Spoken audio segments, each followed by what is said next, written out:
All right, everybody, settle down. Pastor James is in town. Woo, yeah, right? Man. So don't forget, yes, we are having lunch together right here. It's going to be good. It's going to be right after church. Don't go anywhere. Go get your kiddos. If you brought kiddos in today, get them back, bring them down here. We'll feed them and take care of all that good stuff. I have a plan. Listen, they handle stuff, and I have no idea what's happening. I'm just going to be honest. I just know that it's all. I just have such faith that it's all taken care of because we have such cool people here, super responsible and creative and thinking ahead. So, yes, that's you, Becky. Okay, all right. So, man, this money thing is a little bit rough, isn't it? Huh? Yeah. Yes. That's what I want to hear. Yeah. This is it's a little intense, because here's the truth, as Jesus says, and I'm summing this up in my own version, okay? But when you manage your treasure, you are actually managing your heart. That's why it's so intense. Because your heart follows wherever you invest your precious time, energy, and focus into. And so it's super personal. It's super deep. And when you look at it, most of us have some place in our resources, our financial life, where we go, I'd rather nobody ever knew that I did that. I'm a little embarrassed that I give that little, or I'm a little embarrassed that I couldn't afford my car repairs, but I had, $8,000 in Starbucks last year. We all have some area where and the more you look at it, it's just this black and white descriptor of your heart. And we all have the same problem. We all have the same problem.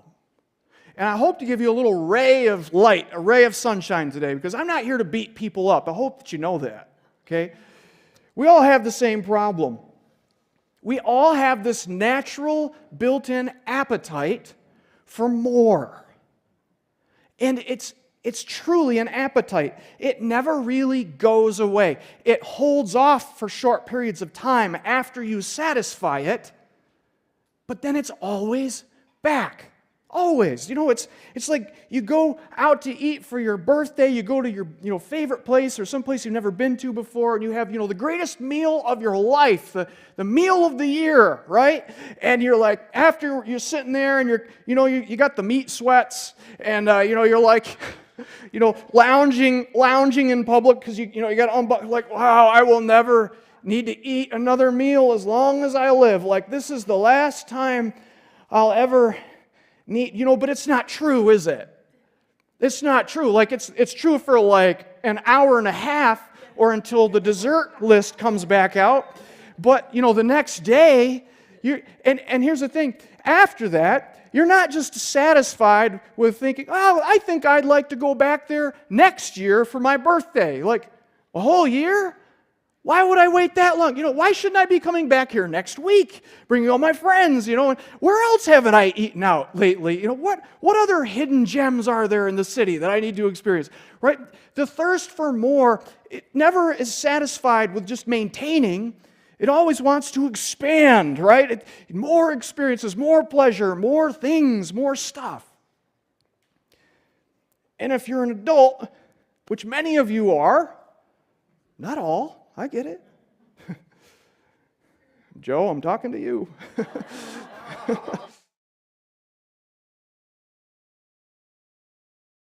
Oh.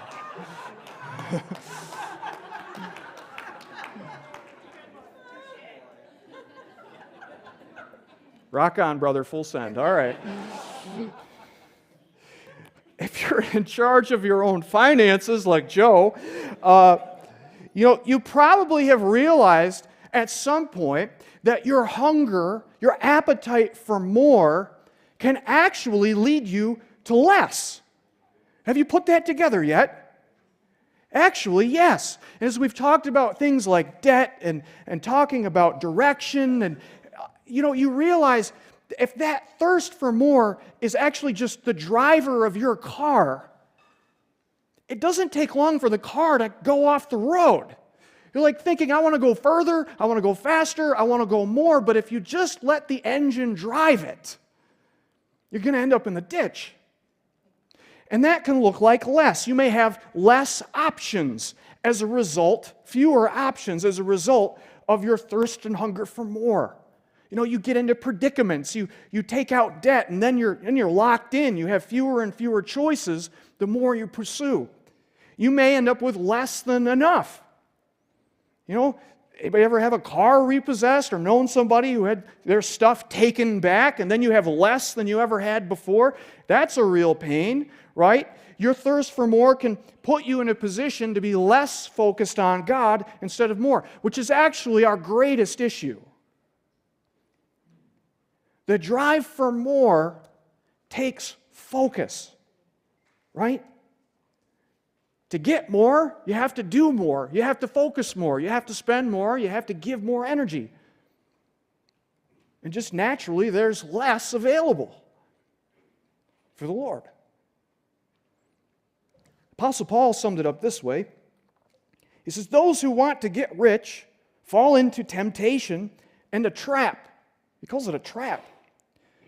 And into many foolish and harmful desires that plunge people into ruin and destruction. Whoa, okay, all right. This is getting more intense again, Pastor James. All right. Some people, he says, eager for money, have wandered from the faith and pierced themselves through with many pains. Wow. What is he talking about? What is he talking about? Paul had seen it for himself 2,000 years ago. Our drive for stuff was just as powerful then as it is now. We have more stuff. The drive doesn't really care about what the stuff is. It just cares about feeding itself, right? You're dissatisfied, you pursue the stuff, and then you get the stuff, and then it starts over again. And Paul had seen decent people slowly but surely let that drive for more put its hand on the steering wheel of their lives. It wasn't all at once, maybe. People didn't just come to a conclusion, you know what, I think I'm going to let my hunger and thirst for more just drive my life. Let that be my purpose, to get more. It probably didn't happen, just like it usually doesn't today. But Paul saw the predicaments that people got into. Paul saw the way people's relationship with God and His purpose for them would be drained and drained and drained to the point where there really wasn't much left over for focusing wholeheartedly on the purpose of God. See, more tells you a little fib sometimes. Let's be honest. Here's the fib. If you give me all your focus right now, then you can do what's important later after you've satisfied me. Right? Just for right now, give it all you've got. Pursue me, get me, whatever, bring me home.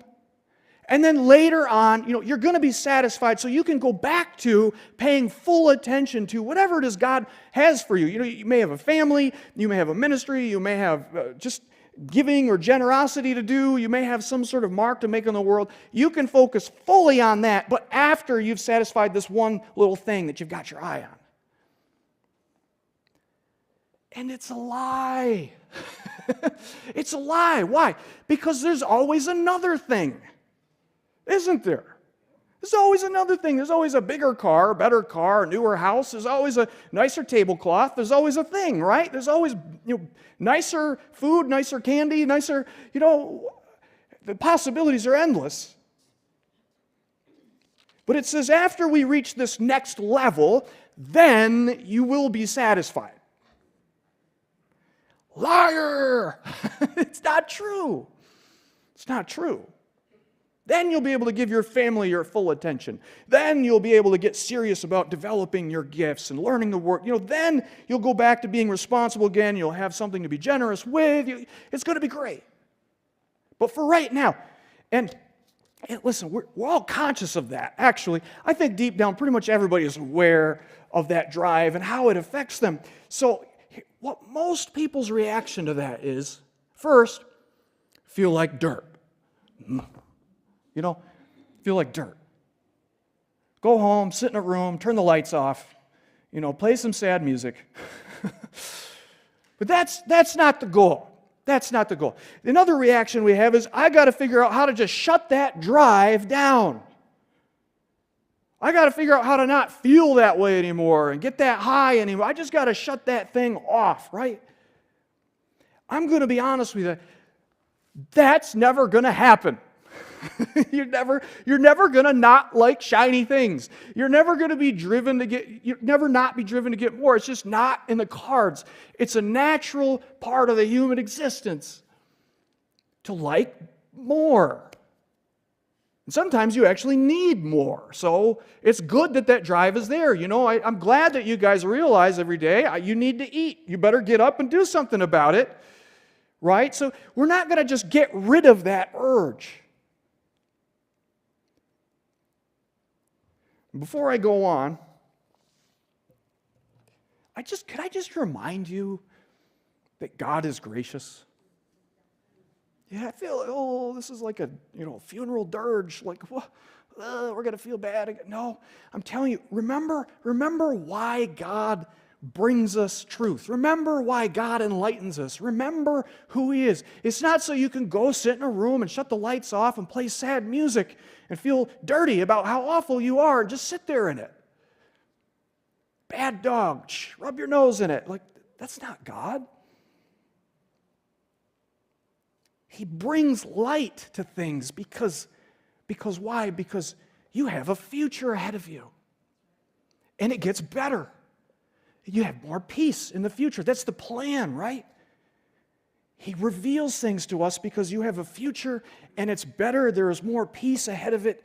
And so this is just a stage along the journey. And listen to Paul, because Paul's got good news for us. Paul doesn't actually, and Paul dealt with this. Paul's writing to his mentoree, in ministry, Timothy, right? His next in command. The guy who's coming up behind him. He's writing him this letter. He's already said, what can happen to people in that last verse, what can happen. But here's the solution. And it's not slap your hand every time you like something. It's not that. Listen to what he says. He says, command them. He's talking about people who can work and do things and have ambition. He's talked to these people. He says, command them to do good, to be rich in good deeds, and to be generous and willing to share. In this way, they will lay up treasure for themselves as a firm foundation for the coming age, so that they may take hold of the life that is truly life. What does that mean? Tell them to do better. No, not exactly. What he's telling you is that you should take that drive for more, that hunger, that appetite, that dissatisfaction with the status quo. He says, you don't let that steer the car. Okay? You get that thing out of the car and you make it push. Right? Instead of it behind the steering wheel, while you're out there trying to push and get to the next level and make the thing happen, you get that thing out of the car, you steer with God's help, and you make that drive push towards something in the kingdom. I call it the big swap. It's not that you need to evaporate your drive, your appetite. You just need to put it in the right place. Harness it. Make it do something that actually matters. You who have ability, you who have ambition, you who have drive and focus, and you can work and you can do things with your hands and you're smart and sharp and you can get things done. You don't have to get rid of that or pretend it doesn't exist. God put it in there, but it needs to be harnessed for God. How do you do that? It's actually pretty simple. It's pretty simple. I mean, it's a shift of heart. First of all, it's a shift of heart. There has to be a place of acceptance there somewhere here. The inner you, the soul, the spirit, the part that makes you truly you. Not the outside, but the inside. You've got to get to a place where you say, you know what, God, that is how I should be. That is who I should be. Help. There has to be a place of surrender there. And then after, there has to be some intentionality. Right? There has to be a plan of some kind. You have to begin to practice it. How do you do that? It says, be rich in good deeds and be generous and willing to share. It's when you begin to take opportunities to reassign your resources to things that eternally matter.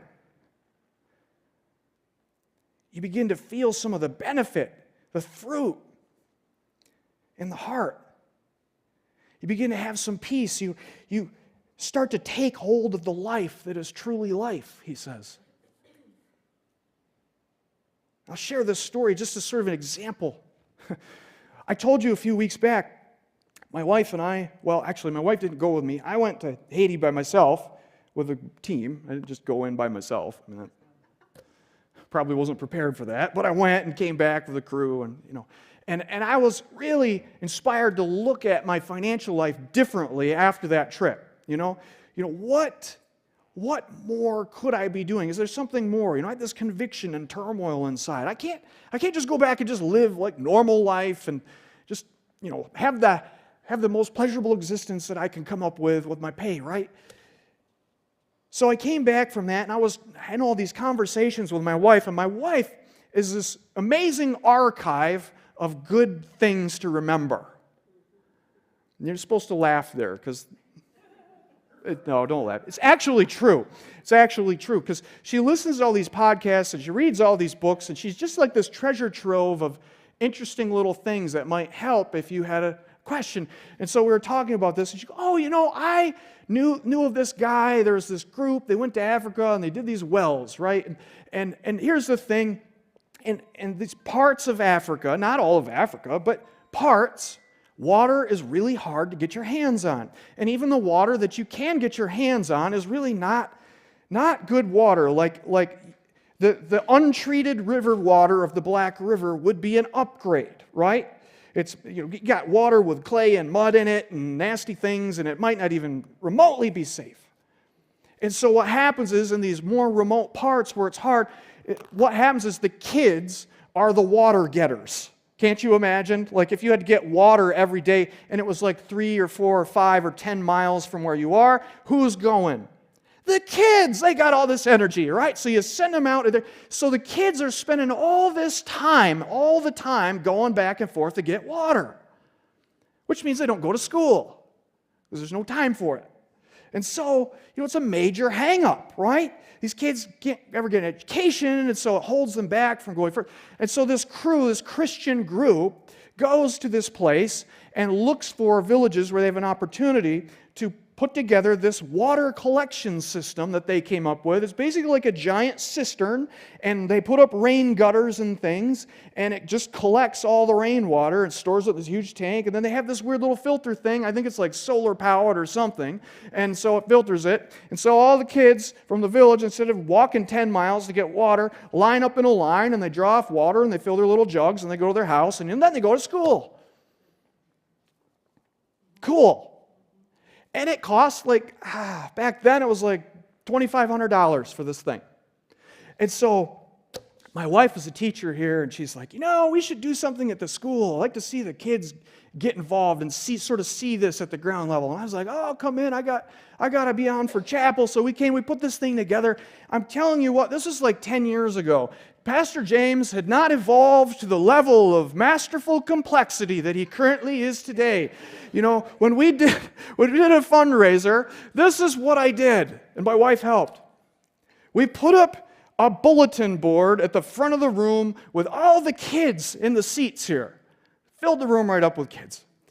And we figured out what $2,500 be if you split it up into like all the different numbers that there are from like 1 to 100, right? So there's like, you could have a 1 or a 3 or 50 up there. And so we just put numbers on all the cards. And we're like, okay, kids, here's what this is about. Here's what this could do. Here's what this means.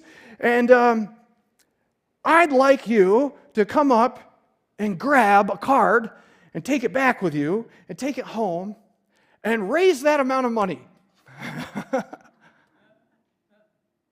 Right? Right? So here's the crazy part. They did it.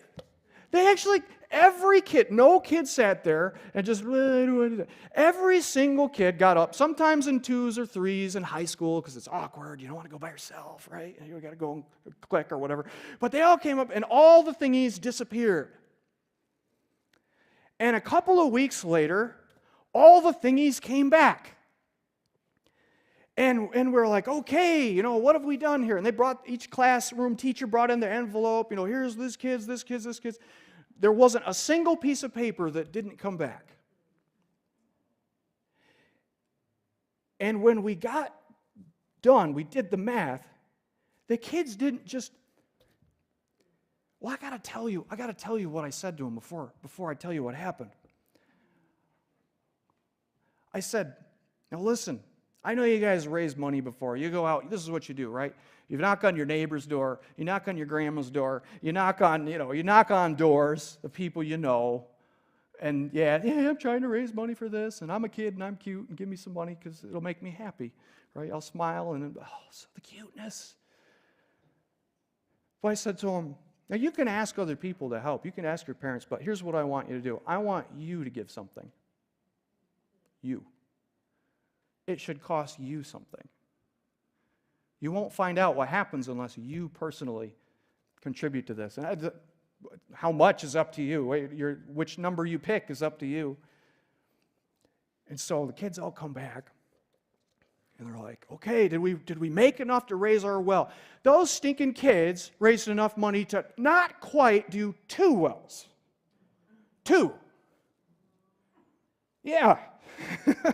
We're like, what do we do? So we called up the people and we're like, is it okay if we give you not quite enough for a whole? Yes, of course it's okay. They just teamed it up with somebody else's collection and, boom, they got 2. Those kids, were so excited. They're so excited. And I'm going to tell you what, those kids they actually did give stuff those kids gave their birthday money for the year. There was kids who gave their ice cream money. There was kids who gave their allowance. There was kids who gave the Christmas money that they were supposed to use to buy gifts or upgrade their device. There was kids that really just, it was like, whoa, I can't believe this.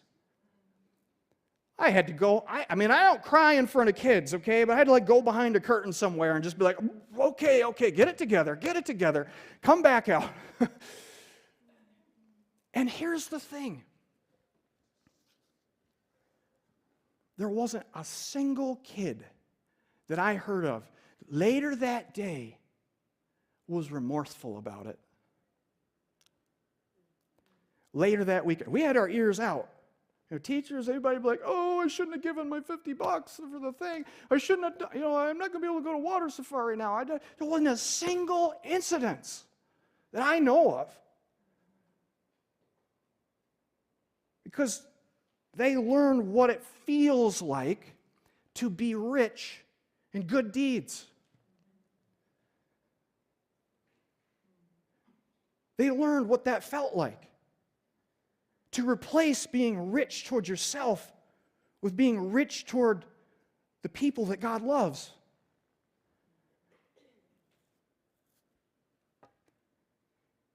And I'm telling you, that sensation outlasted whatever ice cream they were going to get.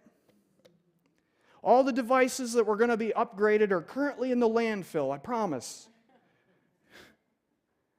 Everything that would have bought, all the Red Bulls and Starbucks you can imagine, all on the ground somewhere, right? Some of those kids still remember that. I think they all remember it, especially if they gave toward it. They remember the sensation and the peace that comes with going, you know what? There was an opportunity to be a blessing to God and my heart to be healthy, and I took it. And I prepared myself, and I made the changes, and I went for it. And there's peace there, friends. If you're not used to it, you've got to experience it for yourself. You've got to.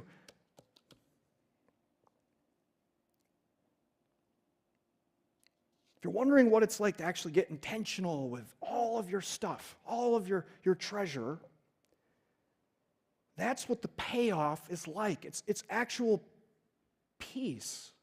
Peace. And if you want to do that,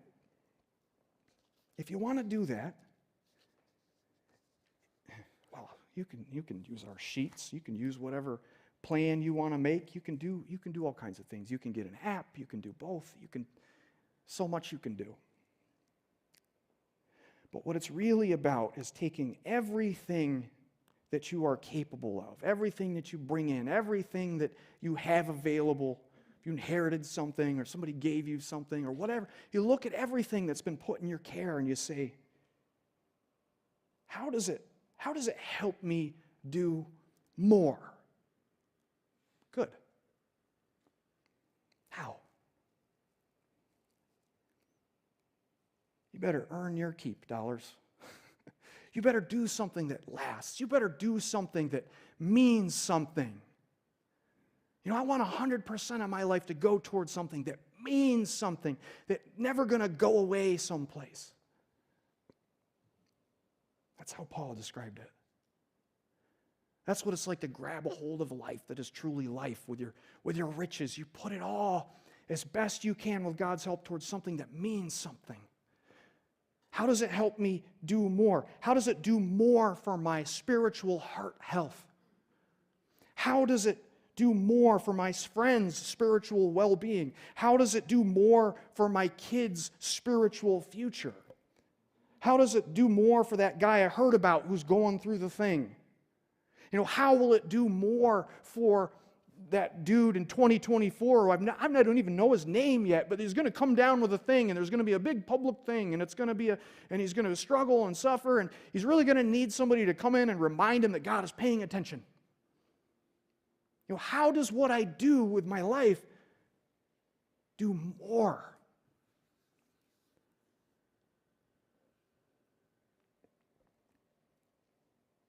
How? And that's what those little sheets are. That's more than a budget. I've got to be honest. You know, it's a plan to help you figure out how you do more. You thought I was going to tell you how to do less. Nah, you can do more. I'll have the band come up because they have a song to end us with today.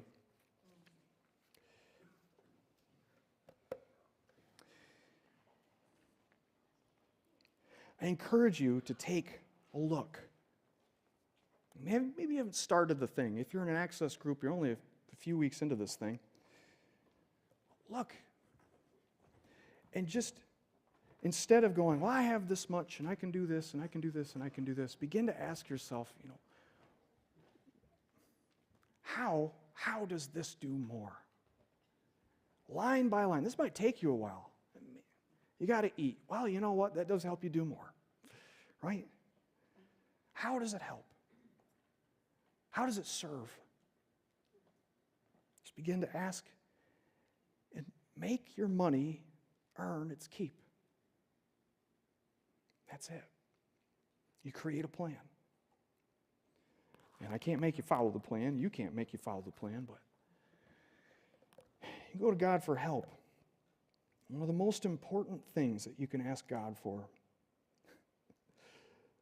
is how to be content with what you have and discontent for the kingdom's sake. Amen? Amen. Go ahead.